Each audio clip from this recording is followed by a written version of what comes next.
There is a phrase we use back in the country. It says, be without food, but don't be without shelter or home. Shelter is very important than food, I was working as much as you can work, like 3 jobs. Even with all of those efforts, I couldn't afford to even get a little bit time with the kids. At the age of 16, I entered the American foster care system. I've pulled myself out of some pretty bad spots, but I needed housing, and what I was making was just not cutting it at the time. How can a family grow and prosper if they don't have a home that they can afford in a decent neighborhood? In the past several years, the situation has become more urgent than we've seen even 10 years ago. It has implications for people's lives. There are so many American families that don't have enough income to afford rental housing. Half of the renters in this country are paying more than 30% of their income for housing. The low-income housing tax credit allows investors to invest money in housing and get credits, and the result is funds to build additional low-income housing.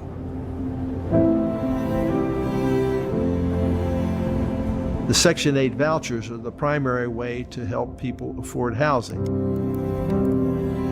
Vouchers are a way for a resident to get into an apartment that costs more than what they can afford with their 30% of budget allocated to housing. There definitely would have been a lot more detours, a lot more failures, a lot more uncertainty. Now I know that I can enjoy the life, being with the kids, and have a brighter future. First off, I think housing is a nonpartisan issue, but I certainly believe that the bipartisan approach to solving it is what needs to happen. Every social goal that we want for the people of the United States revolve around housing. A precondition for making progress is to have a decent place to say, tonight I'm going home to rest.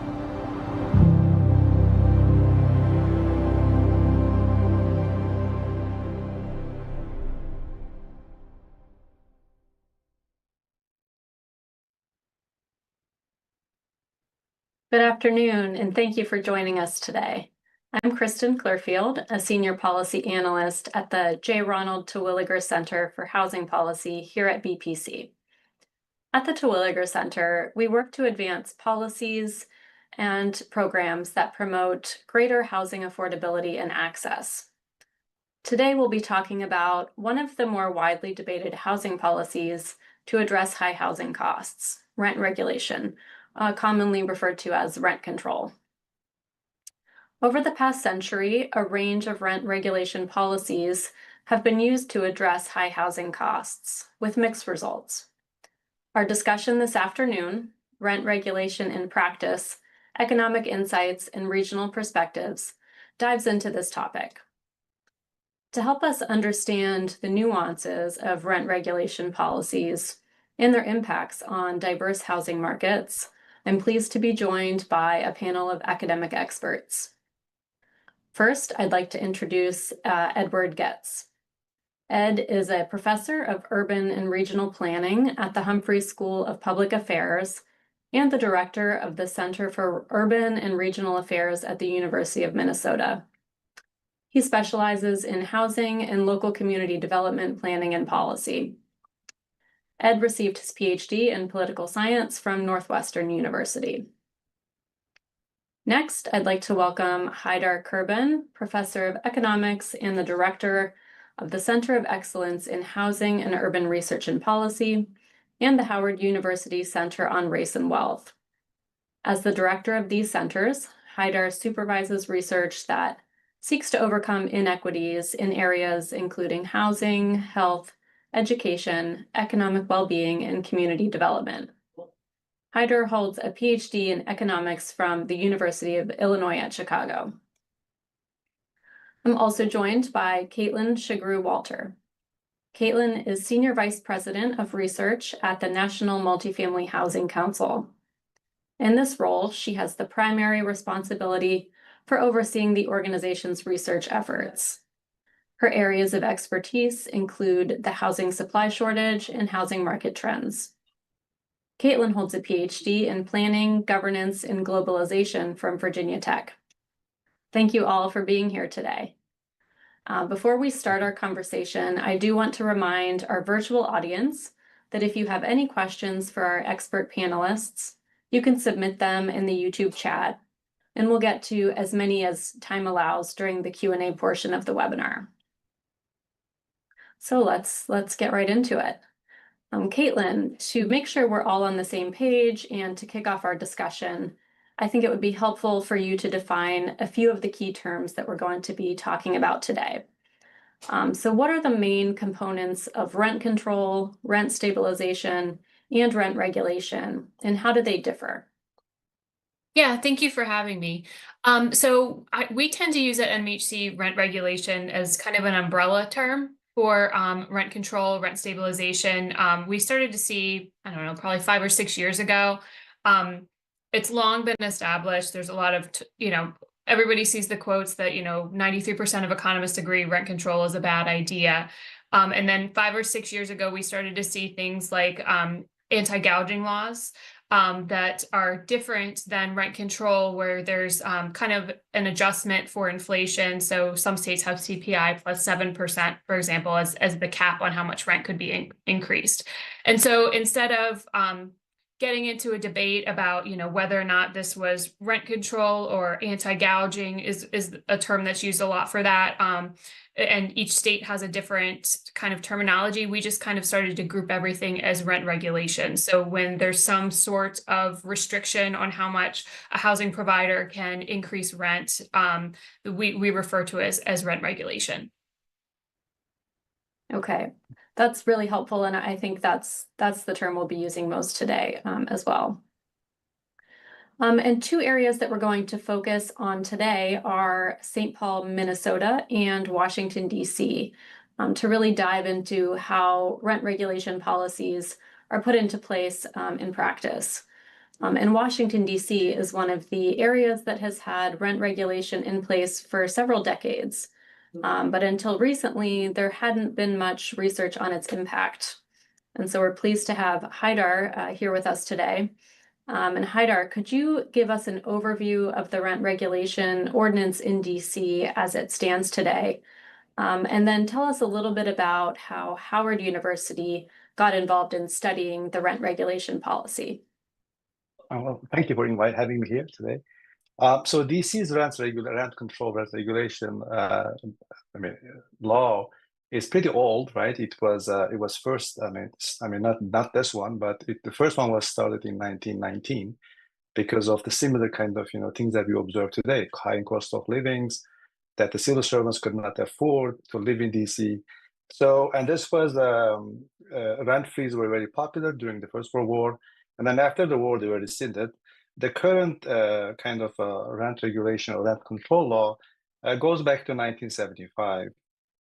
So basically, it's a Rental Accommodations Act of 1975 and Rental Housing of 1977 were passed.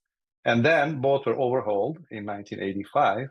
And then the 1985 law was Rental Housing Act of 1985. So this is the kind of a current regulation is based on that one. So it basically, the law kind of says that all rental properties in DC are kind of subject to rent control with exemptions. So this is the exemptions are the really kind of what drives the policy and all kind of discussion in DC.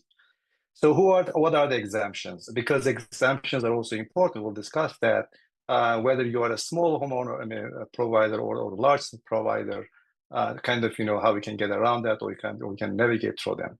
So first exemption is that, the rent control covers buildings built before 1977 or receives permit before 1975.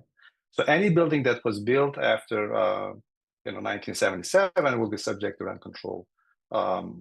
So the second exemption is interesting. It's just natural persons owns less than 5 units are exempted. But if a person owns 5 and more, they are subject to the land to the regulation, which is interesting because companies, right, LLCs, other things, right, are not exempt. So that's kind of an important distinction. Second, the third one is the publicly owned and non-taxable buildings are exempted. And then publicly assisted, buildings like Section 8, other things are, or public housing, they are exempted. So these are kind of important. These are the 5 exemptions that set this through. So, and the way kind of it works is that the older buildings, right, they have, more than 5 units and more would be subject to the rent control. Now in DC, there is no rent registry. I mean, right now, the city just established one very recently, like a month ago, and which is incomplete now. So, I mean, if you want to kind of know which properties are rent controlled, because every rental property has to register with the city, and then the city will give them the exemptions, right? That's kind of how it works. But we don't have data really there how to, which ones are. So that what we did is that we tried to kind of build a data set by looking at the laws, the regulations, and the exemptions. So there's also an interesting other kind of not exemption, but it allows the rent control, the providers, right, to increase the rent by cap. So the city sets the cap, but they can get around these caps by, under certain circumstances. So this is another important one that, so one is that hardship petition, right? So if you say that, rate of return on my property is less than 12%, and you establish well, right, you might get, kind of a larger increase than, is allowed by the city. The second one is a substantial rehabilitation petition. So if you think that, if you argue that, the building is old, right, it needs repairs and other things, right, and you might get, for the cost that you are incurring, you might get higher rates. And then you have capital improvements. So the other one is that then the one more kind of not exemption, but one more regulation that kind of allows the owners, right, to kind of navigate the system is that the depending on who lives in the property, right? If your renters are older, lower income, have disability, right, the rent cap there is lower. So I mean, overall, right, the law is kind of very kind of expansive, right? It has exemptions, and exemptions kind of allows the building providers to navigate the system differently depending on their financial capacity and other things. So I'll talk more about that later. Thank you so much. That's a great overview, and I think it'll be really interesting to hear how DC's policy, which has evolved over the years, compares to St. Paul, Minnesota, whose policy is fairly recent. And so I'd love to turn to our next highlighted region, which is St. Paul, Minnesota, where rent regulation was approved by a rent stabilization ballot initiative in 2021.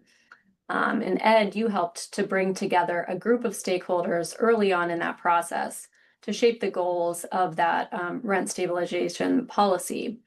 And so would love to hear what that process was like, what worked well, and what was difficult about bringing many voices into the process of shaping the policy and its goals. Certainly. The stakeholder process that we worked on occurred after the ballot initiative was approved. So the voters approved the initiative in November of 2021, and it was very clear almost immediately that there was interest among policymakers in St. Paul to modify what the voters had approved. And so in order to facilitate that modification, the city convened this group of stakeholders, and we had 30, somewhere between 30 and 40 participants, including business representatives, landlords, and tenants as well, and then some other representatives in this process. And it was and this was during the pandemic, so we didn't meet in person. We met on Zoom, and really, I think the most difficult part of the process was establishing a sense of trust among the different folks who were in the room at the time. And the landlords and the developers, desperately wanted to get their arguments across. The tenants were desperate to get their arguments across, and we had to really try to create a process where everyone sort of felt safe in telling their story, but also hearing the stories of others as well. We spent a fair amount of time really describing rent stabilization and all of the policy options that are available and all of the ways in which these programs vary from one place to another. And so there was a fair amount of time where where it was about education, and then a process of negotiating and talking about policy options. And I think the whole process took about 6 months, and a set of recommendations was voted on by the participants and then sent to the city. And some of those recommendations were adopted by the city council, and some additional modifications were made by the council that were not recommended by the group. Thanks, Ed. That's really helpful context. And we'll get into a little bit more about the details of what rent stabilization looks like in St. Paul in a few minutes. But I do think the things you highlighted in terms of building the public trust among different stakeholders and really educating folks so everybody's on the same page in terms of what's being proposed is critical, not just for rent regulation policies, but for a lot of housing policies. Those are critical pieces of getting everybody on board for change. So thank you for that. And Caitlin, you at National Multifamily Housing Council have done research on many jurisdictions that have implemented rent regulation across the country over the past several decades. And I believe recently you put out a new literature review on some of the more recent policies that have been analyzed. And so would love for you to sort of give us a broader overview of rent regulations and maybe what some of the key takeaways are from NMHC's most recent look at the research when it comes to rent regulation. Yeah, so we had originally commissioned a literature review, I believe in 2018. We had an academic work on that.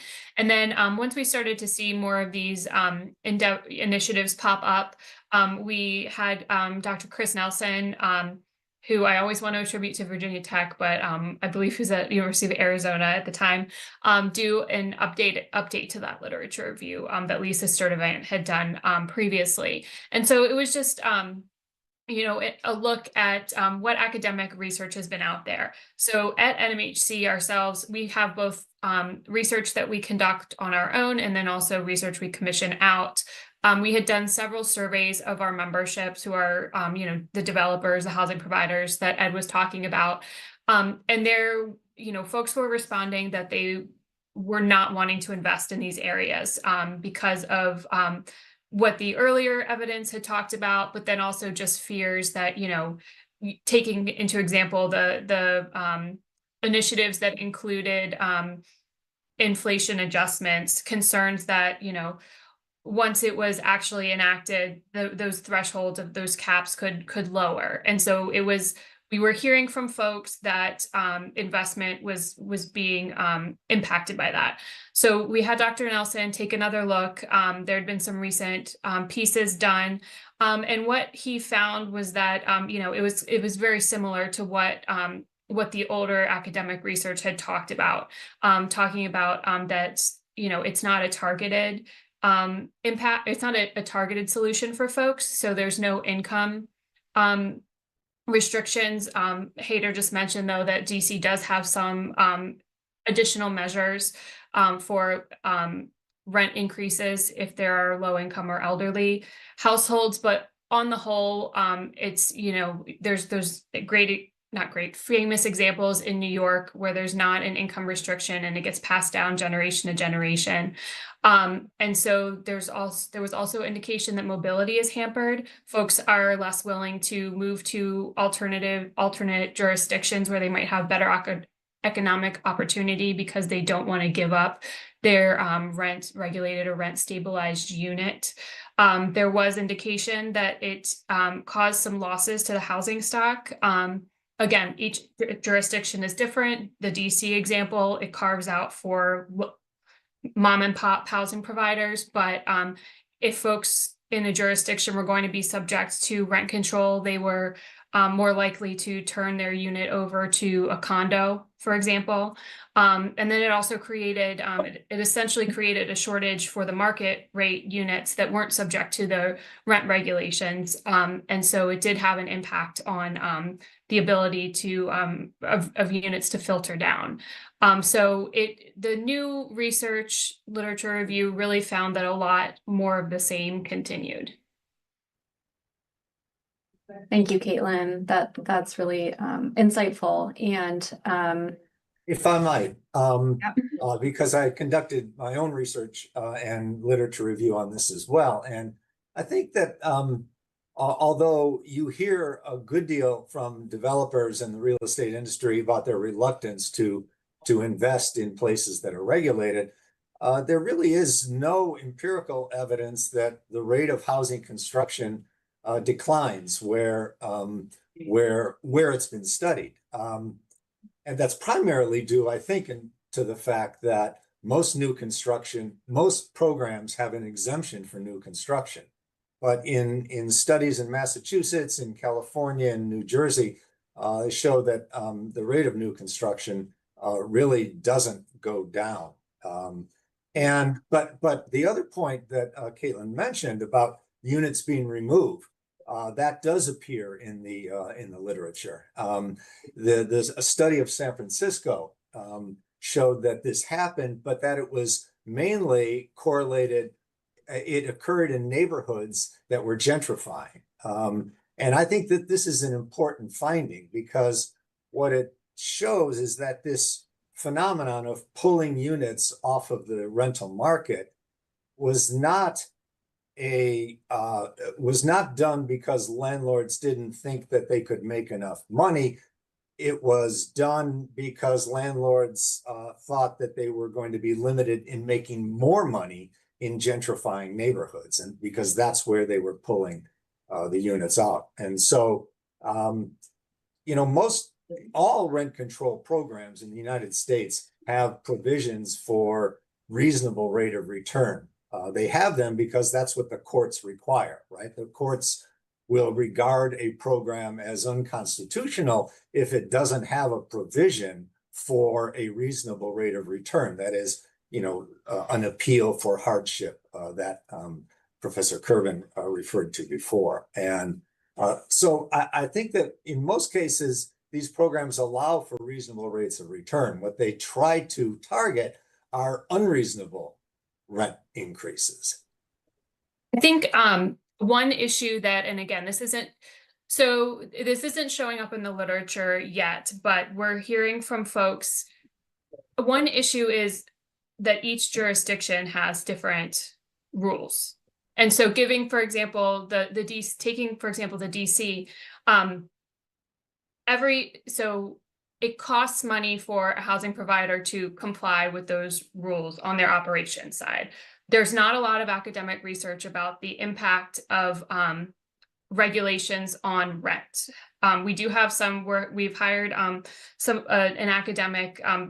We're going to have some research coming out in the next couple of months that looks at different types of regulations around the country and the impacts on rents. So we're hopeful that we can get that ball rolling on some of that, because there's not a lot of knowledge about, there's a lot of media stories about housing providers wanting to increase rents and it's cutting into their bottom line. But there's this question about what is an acceptable bottom line for folks. And so, hopefully we'll have more knowledge about that so we can have a better discussion about that. But one thing that, we hear from our members and is starting to show up in our operating expense surveys is that the cost of complying with these different regulations in these different jurisdictions, it has a cost, and it has a cost for payroll. And so that adds up. And so folks, there's just a level of uncertainty that folks don't know how to project out their expenses.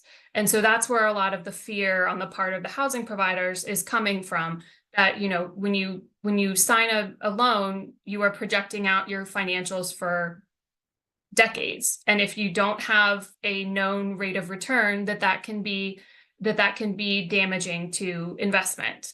And so, yeah, I know, you know, to Ed's point, you know, we're just starting to see the impacts of construction getting built with this new legislation, and we have to figure out how to balance all the other factors that go into that to figure out what the true root of these the construction impacts and the development there, what it is. But yeah, there's a lot of question marks right now.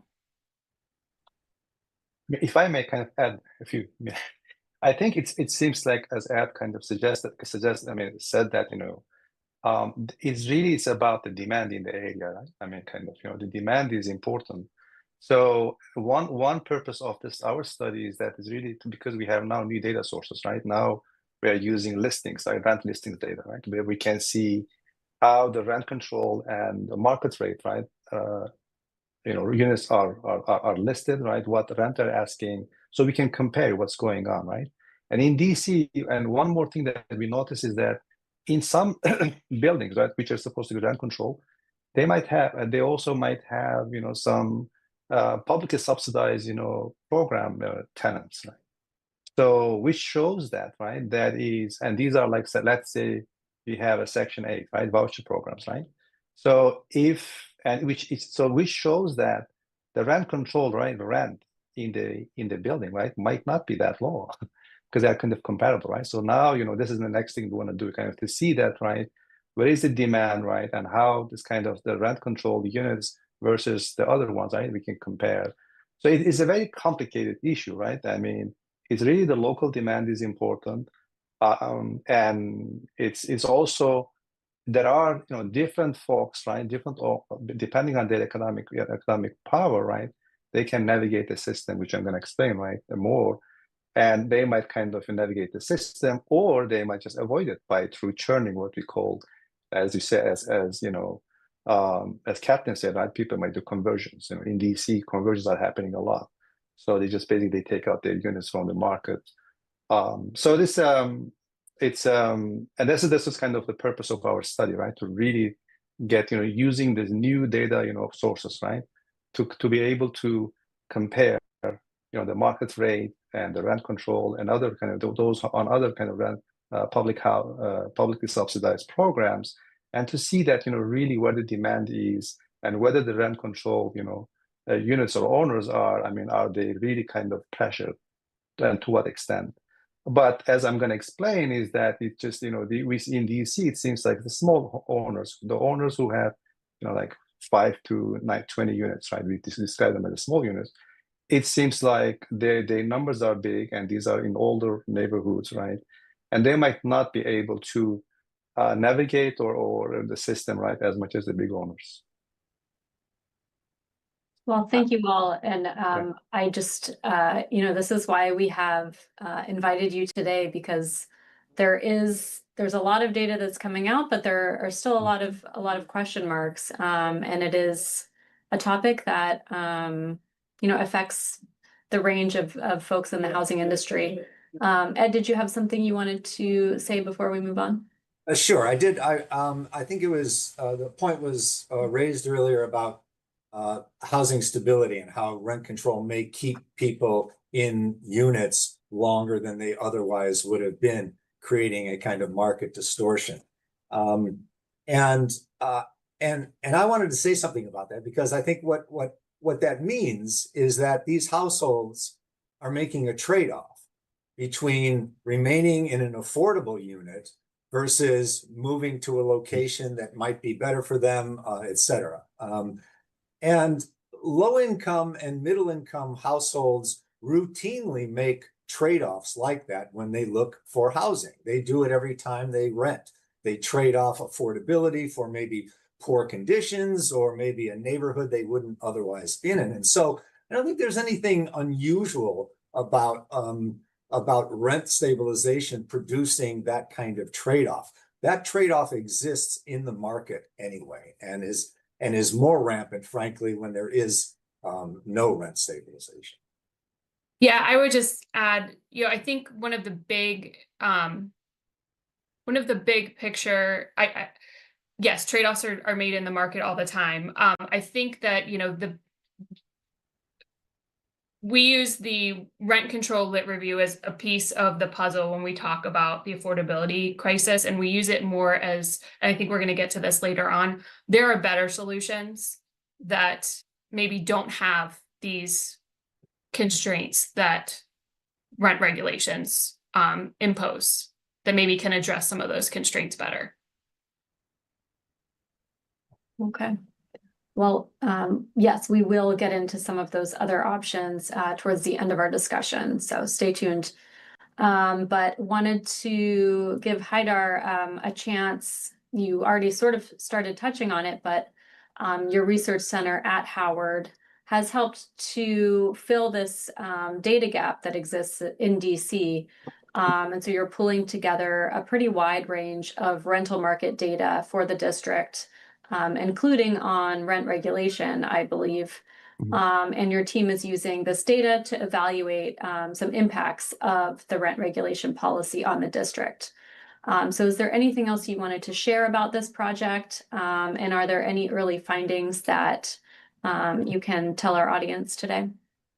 Yeah, I mean, this project was funded by DC Association of Realtors, which is, DACAR, which represents, the small housing providers. And we had a similar interest because we want to see, what is the impact of this policy on, different group of owners and the renters. And as I indicated before, there is no rent registry that is complete in DC. We cannot just look at it whether it's we have a regulation. So from the regulation, and recently a lot of cities, they have open data, right? Which is they provide their address level, property address level information. So there we can observe the name of the owners, the rental status, whether it's owned by nonprofits, governments. So from that, by using the exemptions, status, we can kind of, see which properties we think are rent control, which ones are not, because we also observe the year bill. And by doing this, we kind of build this big data set, and then we connected that with the kind of the rent data, which is missing. Usually. Census data is pretty limited because it's you can observe the rents and census tract level, but the unit level data you cannot observe. Recently, the companies like Altos and others, right, CoStar, they can provide rent data. So there we can kind of see, real rents and by units, and we can do that. So what the research has not been completed yet because we're still doing our data manipulations, because a lot of data work has to be finished. But it seems like there is quite a number of the small owners, those who own between 5 to 9. It's not a small one. It's like about more than 11% of the apartment rental market, which is not bad. I mean, it's kind of a significant, right? But the other thing in DC is that, well, does everyone kind of register with the city, right? Or are they kind of avoiding the rent control or not? We don't know about that, right? That's why the city's recent effort, I think, is important. Once they have this, they built the rent registry portal, we can see, right, whether, because that they have to register, right? And also DC is attracting, so we have this conversions, right, from rental to condos and vice versa. And also remember, one of the exemptions is that the private owners, right, if they own more than 5 units, even if it's not an apartment, single family houses, they are subject to rent control. And DC is getting a lot of investors, right? People are buying property here and there, right? And this is because we're also working on DC housing programs, including zoning and others that we work with the DC government. We observe that there's a huge, intrusion of the investors. People are buying properties, they're renting it out. And that is kind of, so this is on the one hand, right? If people are buying ownership properties, single family housing or condos, and they are renting it out, right? And if they are older, they might be subject to rent control. So that might increase, the supply of the rent control, right? The units. And if they are converting other way around, right? If they get rental apartments, right, and convert them to ownership condos, that's a different thing. So it's a very dynamic and fluid kind of situation. And but just our primary kind of our first results, which suggest that rent control units rents are not that low to the market rate, in the same place. There is some difference, but the difference is in the big units, and the big units are mostly in the Ward 7 and 8, right? Which is kind of, it might cover this older buildings that the owners might be small providers. So that kind of a distribution, that might be the impact. But this is kind of our early results, and the work is still going on. Thank you for sharing that. Ed, would love to hear if University of Minnesota or you in personal capacity are studying how rent regulation is affecting stakeholders in St. Paul, including housing providers, big and small, or other stakeholders in the that are affected by rent regulation, or is the policy a little bit too new to do that analysis? Well, the policy is new, and it's changed 3 times since it was enacted, and this gets to some of the difficulties of designing research to identify the impact of any given policy. We do need time to see how it plays out, but we also it also helps if the policy is sort of stably and continually implemented in the same direction. So we haven't conducted that analysis yet, but we are approaching the city for data related to the implementation of the program. The program in St. Paul has a feature for landlords to self-certify to get an exception to the rent cap, and they can more than double their rent increase through this self-certification process. And we're looking for more updated information on that. The only data that exists so far about that is that 85% of the time landlords are given that permission to increase rents above the rent cap. And so we're going to try to take a look at that and see how that provision is being implemented.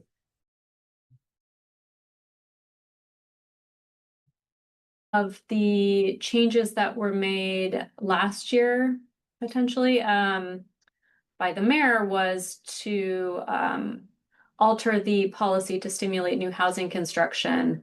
And as we've talked about a bit, and I think many folks on this call have heard, one of the common arguments against rent regulation is its potential stifling of new housing development. And so it sounds like one of the changes that was made to St. Paul's policy was to address this concern. Can you talk a little bit about that and maybe highlight some of the other changes that were made and why? Sure. So immediately after the ballot initiative was approved, the mayor signaled that he wanted to modify the program to incorporate an exemption for new construction. And his motivation was to spur development. And so, but by law, you can't change the initiative for 1 year after it was passed. So the city had to wait 1 year before they could make that modification. They did so. At the same time, they also instituted what is called vacancy decontrol, which is when a unit turns over, then the landlord has an unlimited ability to increase the rent as well. So they made those 2 changes 1 year into the program.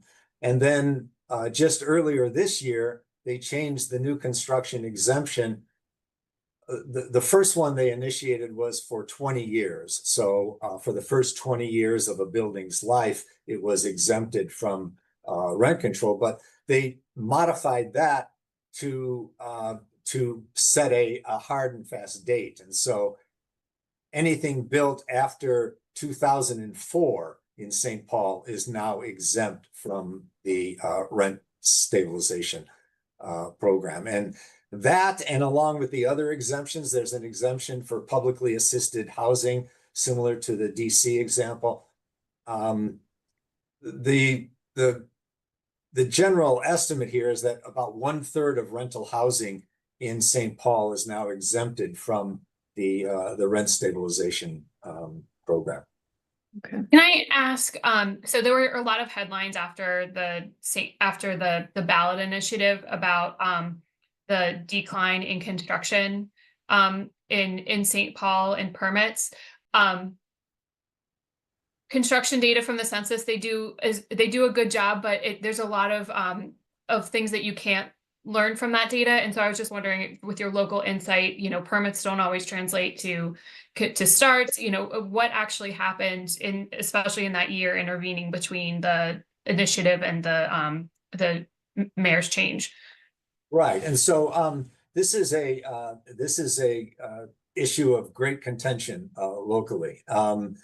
And there was a significant drop in new housing construction in St. Paul, one year over the other, prior to and after enactment of the rent stabilization law. But when you look at the monthly moving average, 3-month moving average, it turns out that the decline begins several months before enactment of the initiative. And in fact, it begins a couple of months even before the initiative was announced. So something happened in the St. Paul housing market, and it did see a significant drop, but that drop actually predates the enactment of the rent stabilization program. And the city's rate of new construction has not quite recovered yet. But the statistics on new construction in the Twin Cities often show that when Minneapolis sees a surge in development, St. Paul sees a decline. They are sort of counter-cyclical to each other. And in fact, this is still playing out. In the past year now, the city of Minneapolis has seen a significant decline in new construction. In fact, their decline was larger than the St. Paul decline. So it may have to do with interest rates. It may have to do with a lot of different things, but I don't know that it has conclusively been shown that the decline in St. Paul was related to enactment of the rent stabilization program. It happened really before that. Okay. The other thing I just wanted to highlight real quickly that we haven't talked about, and I'm not sure where we would get to, is the decontrol aspect of it. I mean, that's one area where you can really see and attribute a tie is in New York with the changes there. That a lot of you see the bank failures. One of them was attributed to all of the units that they can't rent out now because of the changes in the New York law. So again, to the earlier point of, it's a lot of uncertainty related to what you're going to be able to do or not do. And from, the housing provider perspective, that can be very concerning.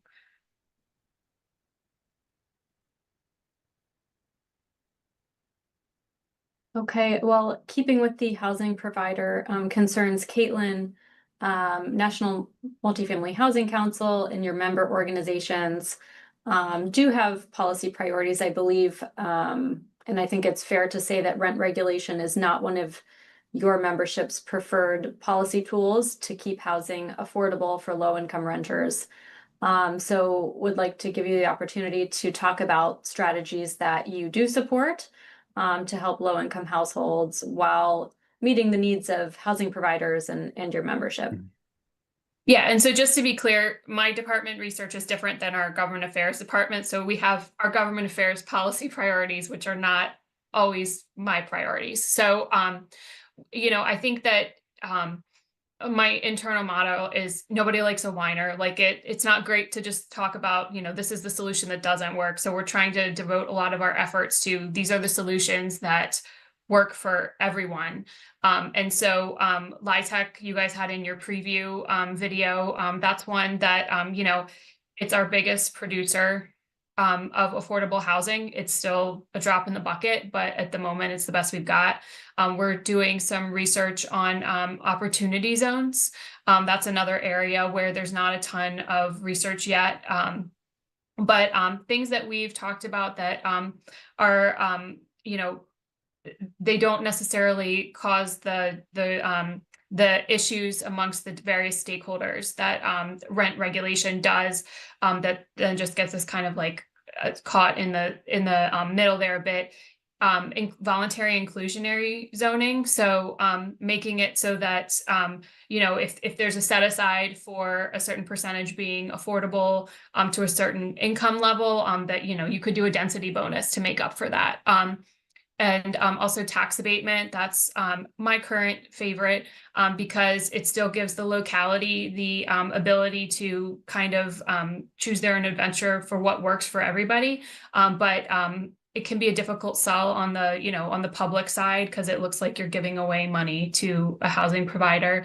But I think that at scale, that's my current kind of main tool that I like to talk about.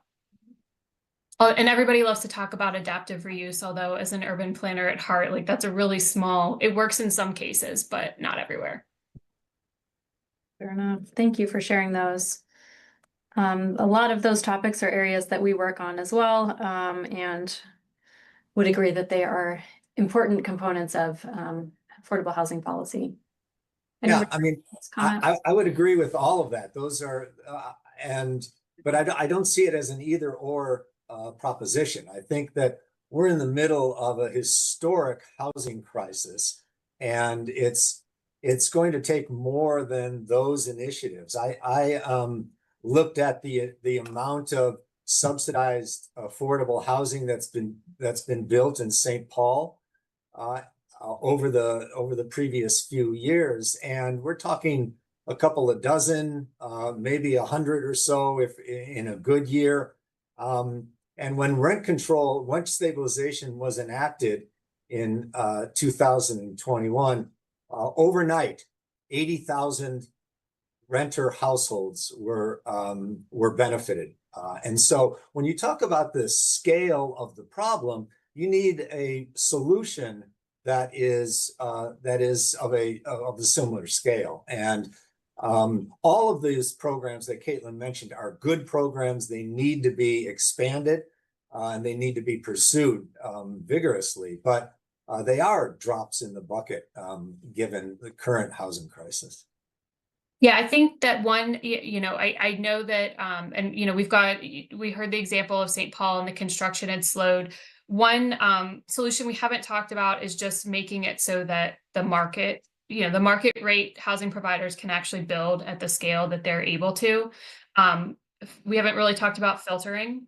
And that's one of the things that our literature review found is, when you segment the market with rent control, it creates a filtering effect and not in the way that you would want. It can create reverse filtering. And so I think that another thing that we devote our time on a lot, and our government affairs team in particular devotes a lot of their time on, are just what are some regulations that could be eased so that it can free up the private market to develop at scale. We hit the past couple of years, we hit historic highs with completion. That's a way to free up, to ease affordability from at the level of intervention that we're talking about here with the some of the affordable programs. And we've done some research to look at cost burden households. They're not all the same. Some are going to need income support through things like the housing choice voucher program. Some are geographically constrained though, because their housing market is really tight. And if we could just build more, then they would no longer be cost burdened. And do we need to enact rent regulation, or do we need to figure out some way to get building going again? So using the example of St. Paul, even if the construction was halted or was slowing for some reason other than rent regulation, can we devote more energy to figuring out how to get that construction going again to ease affordability? And we're seeing some of that filtering occurring in places that don't have restrictions, like in the southeast. We're starting to see rent declines in those areas where they've had a lot of construction. I may add on this. I think let me just add some the point to what Adrian kind of indicated. Said. One of our research projects in DC is we look at the inclusionary zoning programs, and there's programs, from the inception to today. I also have a look at the Montgomery County ones. These are very small programs. Even the rental ones, which is a bigger one, right? In DC, about 75,000, the traditional rental apartments are under rent control, we think, right? Which is more than 50%. But when you have just look at the inclusionary zoning programs, how many affordable units they produce? In thousands, a few thousands, not many, over 10 years. So this shows that it is really limited. And the other thing is that is also from the Section 8, for those who have the vouchers, right? Only 60% of them can find housing. They can use a voucher, and 40% cannot use it, and then they have to give back on that. So, given the scale of the number of the affordable housing that rent control can create, right? There is nothing comparable right now, and even and DC is a kind of a good example, because this is a city that doesn't have much land to develop to build new things. The new development happens by demolishing the old ones, that's just kind of what's happening. And gentrification is almost in every neighborhood. So rent control or not, right? Every neighborhood is getting gentrification, and affordability is becoming an issue. So, and if you and I agree with, with that government support, but the LIHTC and other ones, these are all costly programs, right? That requires federal government's, engagement and committing, a serious budget to it. And I'm not sure if that's gonna happen that much. So it's an affordability, in some cities where the land is a lot, right? And it's like in the south, in the other places, that may be right. There might be that the supply can mitigate the problem. But in the cities like DC and other ones, like where affordability is a big issue and gentrification is kind of a bigger force, right? And I'm not sure any other policy can create the same impact as rent control. And you might say, I agree with that about the scale, and you might say, as was mentioned earlier, but that makes it not well targeted. And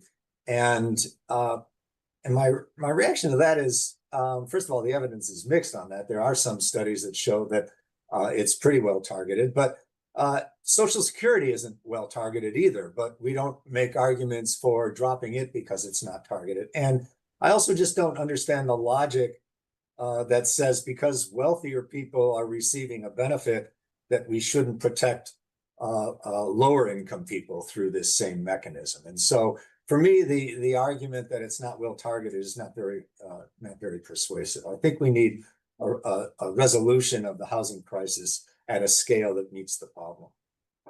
Yeah, I think underlying all of this, though, is the issue that housing is one element for low-income households that struggle. And so when you're talking about severely cost-burdened households, even if you're, limiting their rent, there are still other elements of support that they likely need. And so at the end of this, it's a lack of a social safety net that is a problem. Yeah. So rent control isn't really going to solve, it's similar to the evictions issue. If you're saving off an eviction, that's good for the resident in the moment, but it's not addressing an underlying problem that will likely persist. Well, we've touched on some things that the federal government can do. We at BPC, we do focus on ways that the federal government can help address the supply and affordability crisis.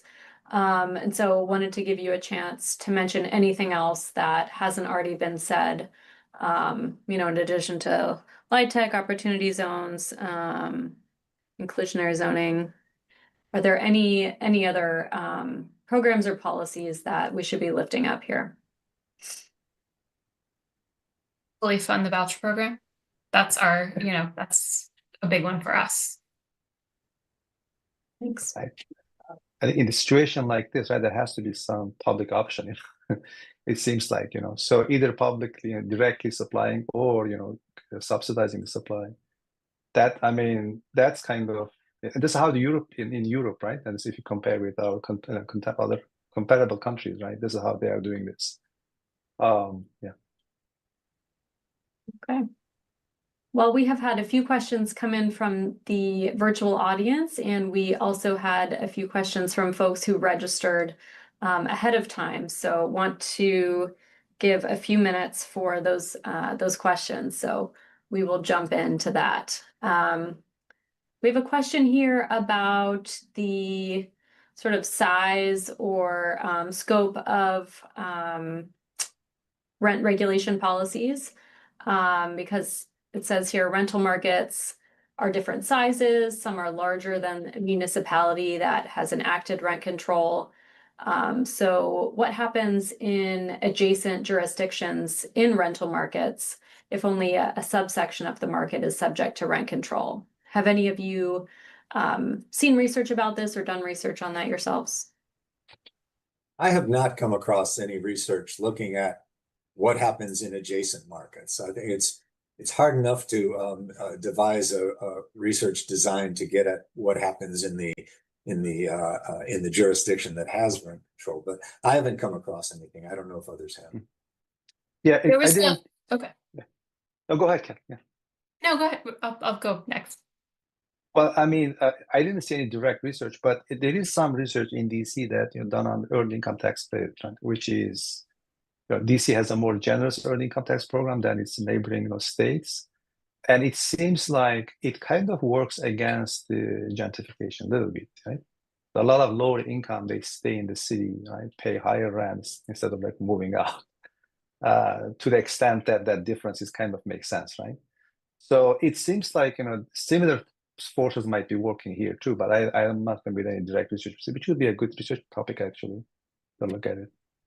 Yeah, I believe in Cambridge, it's mentioned in our literature review, which is publicly available on nmhc.org. I believe it's Cambridge. They looked at property values because Cambridge was a jurisdiction where they had rent control and they got rid of it. And I believe they compared the property values for Cambridge to other surrounding jurisdictions and found that there was an increase in property values once rent control was abolished there compared to other jurisdictions.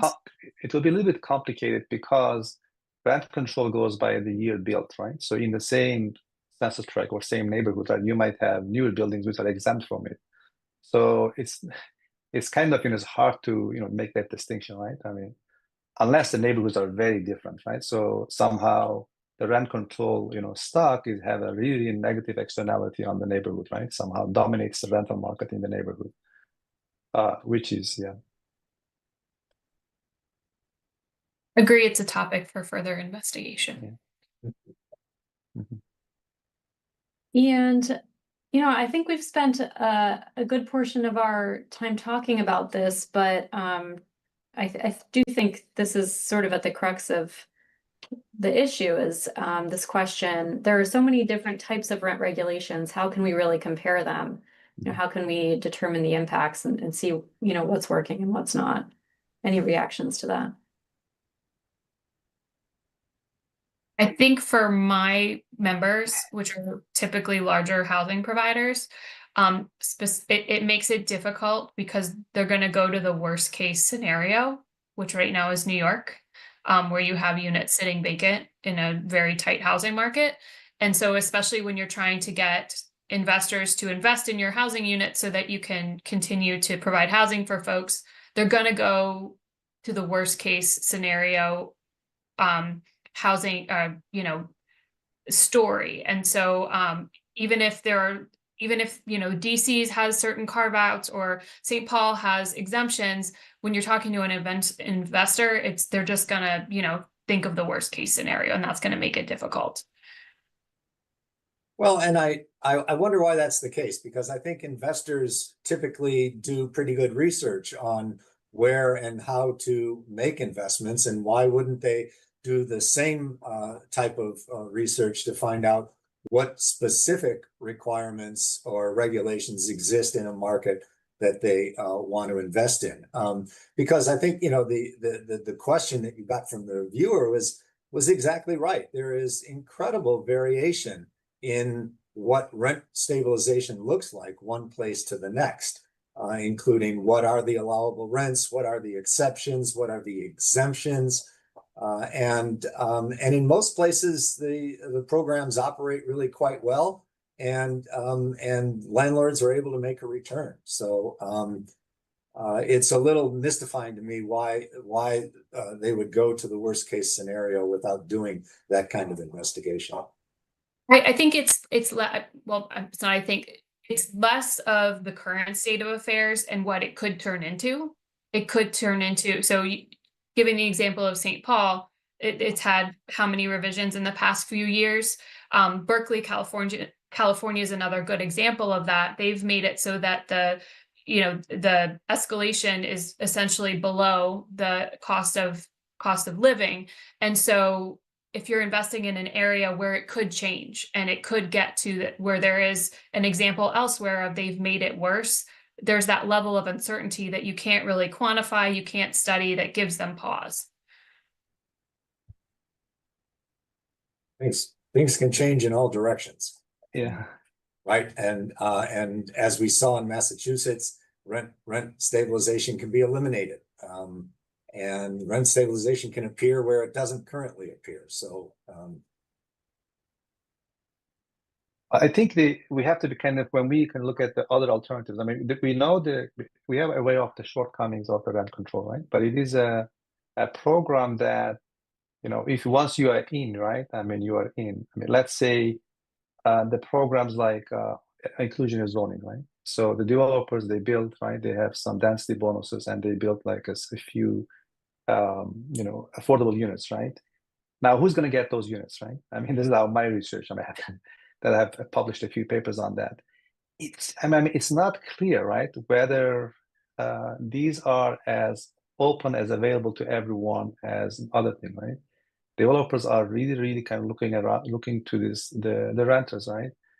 Who they are, accept in the building, whether they fit in, and other things. So there are a whole kind of slew of the discrimination issues that might happen in this area, which rent control might not have it, right? So, I mean, all these programs, right, and they are smaller, and also they come with a lot of other problems, whether they are open to everyone. And in the voucher programs, right, which is about 60% of the voucher owners, right, and on average, cannot find a unit. I mean, this is a really serious problem. So this is kind of shows the problem of the scale of the problem. Well, thank you all. Thank you, Haidar, Caitlin, Ed, and to our virtual viewers for listening in. I think this has been a really rich discussion. We've identified some areas for further research and heard some really educated opinions and insights on this topic. So thank you all very much for your participation, and we hope you'll stay up to date on BPC, our housing team's future events and programming. Thanks so much, and have a great day. thank you. Thank you.